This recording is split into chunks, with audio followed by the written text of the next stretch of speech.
5, 4, 3, 2, 1.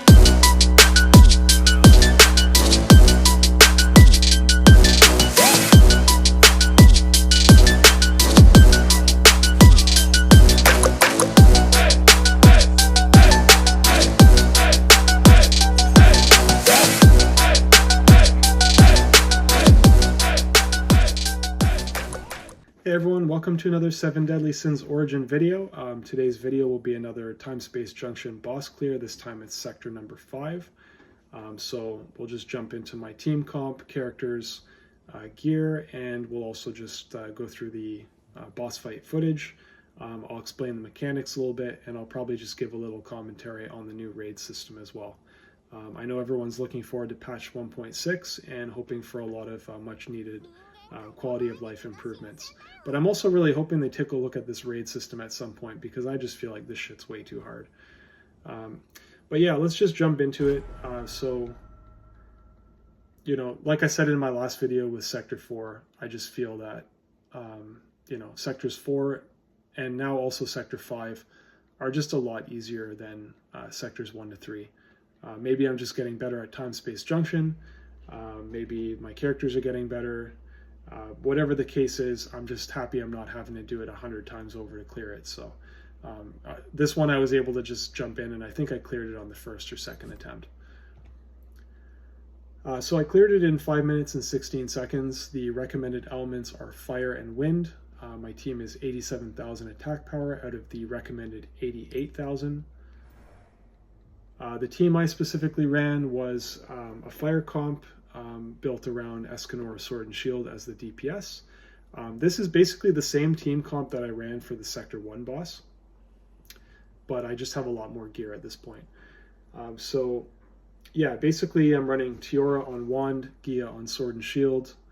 So Tiora for the heals, Gia for the barrier, Tristan on dual swords for his burst, and Escanor on Sword and Shield for the main DPS. I'll just go into the gear here quickly. I'm not going to spend too much time, because each of these videos I just feel like I elaborate on this a little too much, and there's probably a lot of crossover between the videos that I'm putting out. So if you're following all these Timespace Junction bosses, thank you. I appreciate you. Much love. Please continue to watch, because I will clear all of these bosses. As frustrating as they are, I am persistent in putting out a whole series of videos on every single one of them. But yeah, we'll just jump into Tiora. So yeah, we're running the 100 Ways to Win at Love Grimoire. I'm not going to call out on these if they're level 50 or +5. Just assume that they are. I don't run any characters on teams without upgrading the gear first. I just feel like it's a waste of time. So yeah, 100 Ways to Win at Love Grimoire, Blessed Wand, and 6 Limit Break Crimson Flame Staff. As I touched on my last video with Sector 4, try and get those purple enchantment stones and put them on all of your healer's gear. So you can see I have them on the Blessed Wand, I have them on the Crimson Flame Staff. That equipment attack, as well as the Grimoire too, that equipment attack is going to increase your healing, so definitely don't skip out on doing that. Okay, for Gia, we're running Black Flame Wings Lance, 1 Limit Break, Gluttonous Soul Sword and Shield, and the Black Flame Wings Rapier. For Tristan, we're running Black Flame Wings Dual Sword, 1 Limit Break, the Great Sword, and the Long Sword. My man loves his Black Flame Wings weapons. He's got a whole set. And then for Escanor, we're running the Black Flame Wings Sword and Shield at 4 Limit Break. I haven't replaced this with the new Sword and Shield, because I just feel like the roll on my Fire Enchantment Stone was really good. I got max fire damage increase, max fire attack increase, and an HP increase. So I just haven't bothered, because this one works really well, so no need to replace what's working well. Yeah, and then going on to Greatsword, we've got the Black Flame Wings Greatsword, and we've got the Gluttonous Soul Axe. Moving on to armor, we're running the Golden Dignity. The engraving bonus here is barrier efficiency, defense increase, and normal skill damage increase. Defense is really important on Sword and Shield. Beyond just being very tanky, the defense boosts increase his damage. So just remember with Escanor, when you're running Sword and Shield, you want defense bonuses, and when you're running his axe, you want HP bonuses. The HP plays into the axe build, the defense plays into the Sword and Shield build. Which is precisely why I'm running the Immortal Watcher set at 4-piece, because it's got a plus 15% defense increase, and the belt has a nice healing received increase bonus on the item as well. Then I'm running the Crimson Flame Oath Ring at level 3 out of control passive, and a 2-piece Curse Pulse set for the plus 10% HP and the additional barrier. For Tristan, we're running Royal Dignity, engraving bonus crit damage, all elemental burst efficiency and healing efficiency, and it's got a level 2 passive bonus. He's running a whole mixed bag of armor. He's got the Eye of Ominous Star top, the Silent Watcher bottoms, the Bloody Scale belt, and the Venom Spindle boots. And then this Hymn of Regeneration set, which I cannot praise enough. It's so useful in endgame for generating magic and creating alts. And then for Gia, I'm running I was about to say +5 again, the Light Footsteps armor. This has got crit chance, attack increase, and healing efficiency engraving bonus, and a level 3 Gift of Patience passive. It's also very useful just in the sense that, yeah, you're getting that HP increase in the barrier efficiency and the armor, which is great. I'm running a 7-piece Life Crystal top, or Life Crystal set, I should say. And this is great because you're getting at 4-piece plus 20% HP, and at 7-piece you're getting a 20% healing efficiency. And then for Tiora, I'm running Adventure's Beginning, engraving bonus of crit damage, tag skill damage, and barrier efficiency, and a level 1 passive bonus. I'm using the Arachne Melodies 4-piece set, which, as I said in my last video for Sector 4, has a healing bonus on the pants and the belt. And then I'm also running the 100-day accessory set, which has a healing bonus on the earrings and also has a 3-piece plus 15% healing bonus. So I mean, between the 100-day set and having these pants, the belt, you know, the engraved armor, the 7-piece bonus with the, you know, plus 20% healing for Gia. There's a lot of great healing bonuses to be added to your team, and I've now, you know, invested a pretty significant amount of time into Tiora, and my Tiora is ticking at like over 9k on her heals, which as I started getting into doing the new raid, I found was absolutely essential for survivability. Without having a healer like Tiora on the team, you just get melted really quickly. For my masteries, I've got full masteries on Tiora for the extra 3 potential points, all the base masteries on Gia, all the base masteries on Tristan, and all the full masteries on Escanor, again for the plus 3 potential points.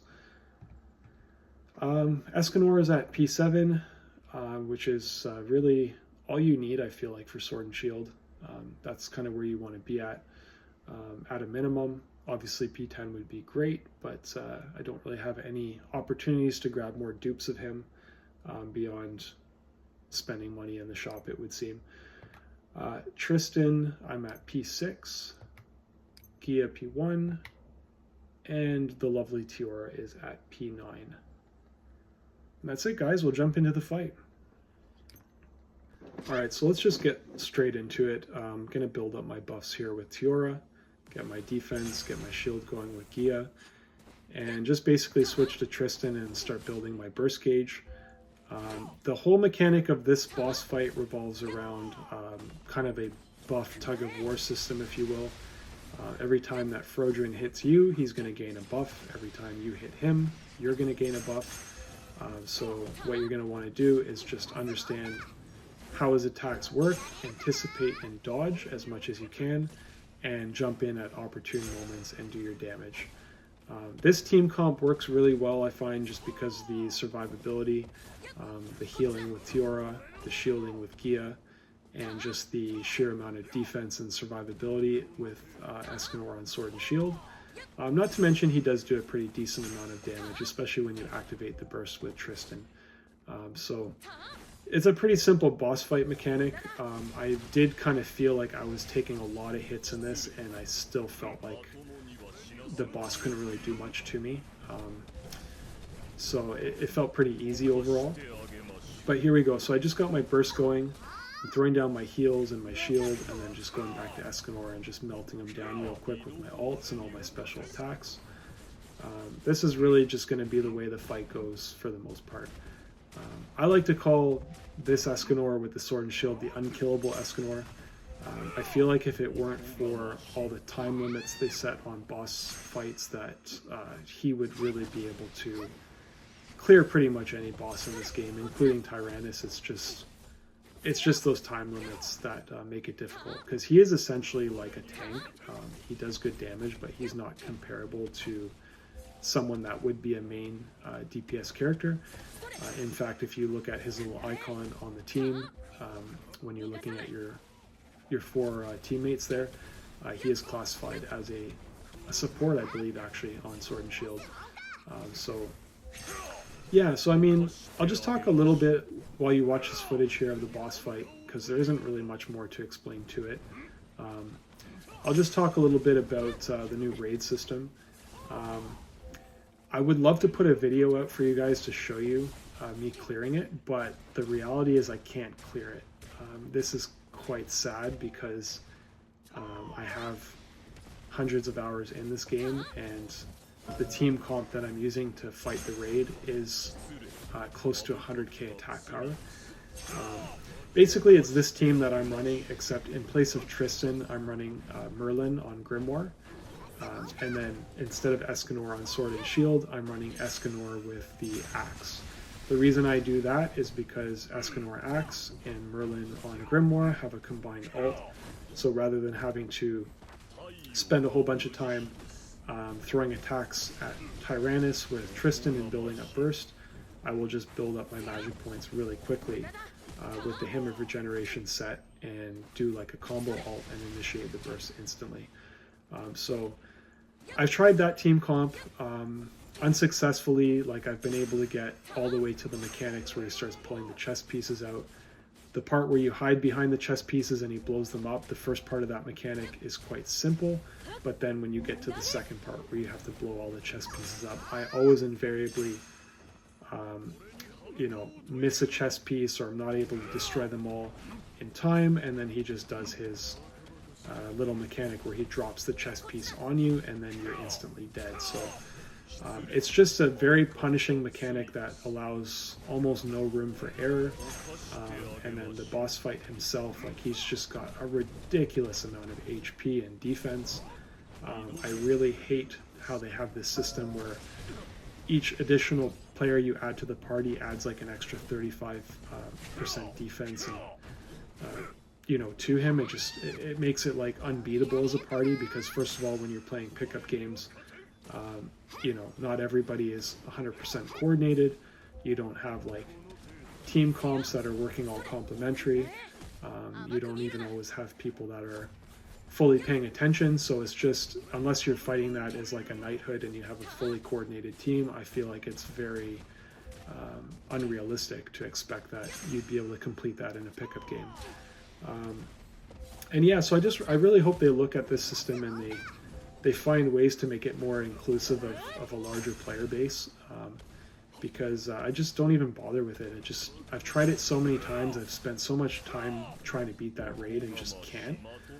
So it just feels like, why even bother at this point? But yeah, so just going back to this boss fight, Fraudrin's almost dead here. Hopefully you've had a good opportunity to see what his attacks are, his sweeping sword attacks, his missile attacks, his darkness beams. Lots of variety here to predict and dodge, but here you go, he's down, and just like that, we cleared the boss fight. So hope you guys enjoyed. I hope this video helps you, and stay tuned for more content. I plan on clearing more of these Timespace Junction bosses. I'm going to do a whole series of these videos.